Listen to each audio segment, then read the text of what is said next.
Hi class, I want to make sure that you are on the right track for your lit review. So our assignment is due this week and I'm going to just take you through the basic steps and I'm going to kind of put all of the materials that I've been putting up in announcements and in my midweek announcements and things like that, all in this tutorial, so hopefully this will help. I'm going to try and kind of keep things moving quickly so that this video is not very long.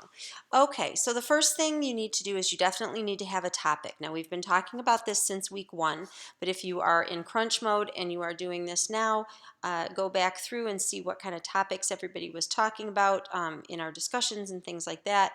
But I definitely recommended in week 1 to go to natcom.org.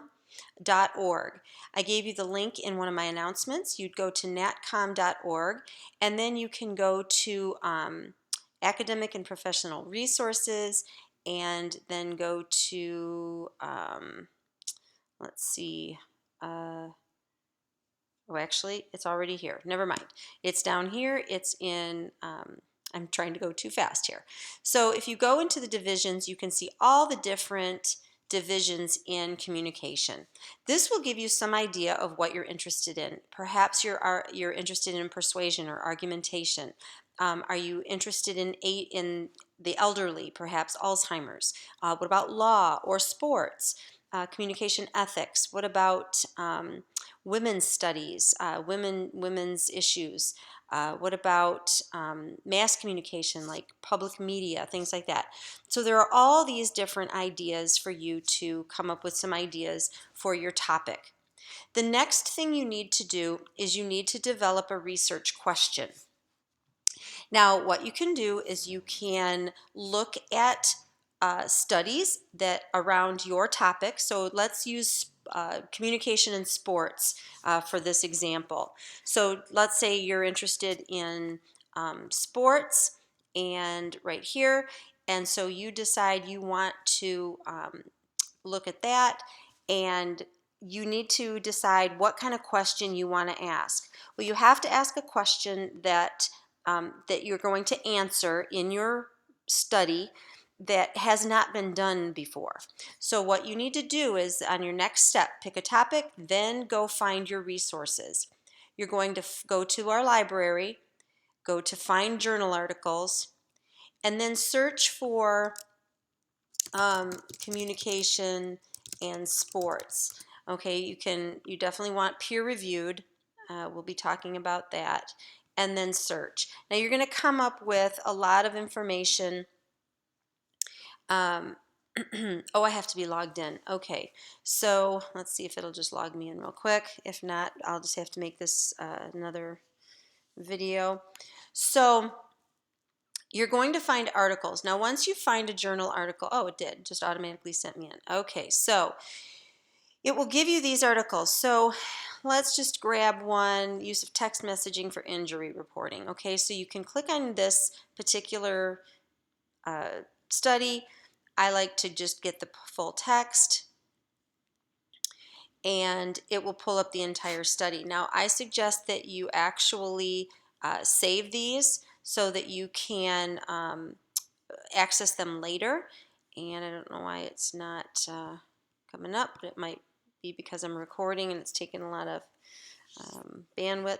Okay, so here is a different version of it, and what you can see is what the question was that they answered. So can text message be used for epidemiologic data collection, blah, blah, blah. So they're asking this question.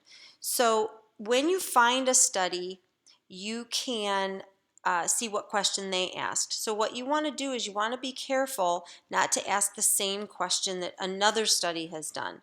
Now what you can do is if you if you find an article that you like or you find a study that you like, I'm going to go back, you can actually tweak it. So for example, if this particular study, that you thought that would be a great fit, maybe they designed they designed a scale to assess intra-team communication. Maybe that was something that was interesting to you. So you pull up this article And what you can do is you can scroll to the end and find out what their results were. And then you can actually look at their discussion and see where maybe they fell short. Maybe they missed something, or they have ideas for further studies, future studies. That's always something that um, you can find. The other thing is you might find in their references other studies that have been done that will help you, and you can actually then go to that study. So that's one way that can help you. But you need to figure out what your research question is. So let's say I decide that in my communication in sports, I'm going to ask the question, how do players communicate with their families about sport injuries? Okay, so now you're going to pose this question: how do athletes communicate with their families about sports injuries? Then you may hypothesize athletes communicate best with their families about sports injuries through text messaging. Okay, so you're going to make a prediction. Okay, so you have your topic, you have your research question, and then you're answering that research question. You're predicting what an answer to it is going to be. Okay, now you have to find 10 research articles that are going to support your prediction. So what you're doing is you're walking us through your study and predicting. Now at this point, I want to kind of break away and show you the sample paper, the paper sample template that I have for you. So this is a student's paper.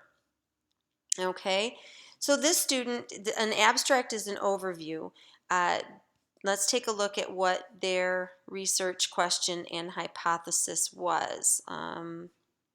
It's right here.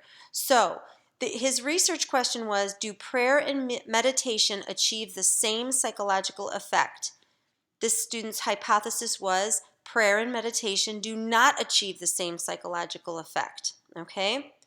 So this student then located 10 articles that are kind of connected to his interest in prayer, meditation, and he's wanting to demonstrate from the very beginning of his literature review uh, why he needs to study prayer and meditation and support his prediction that they are not the same.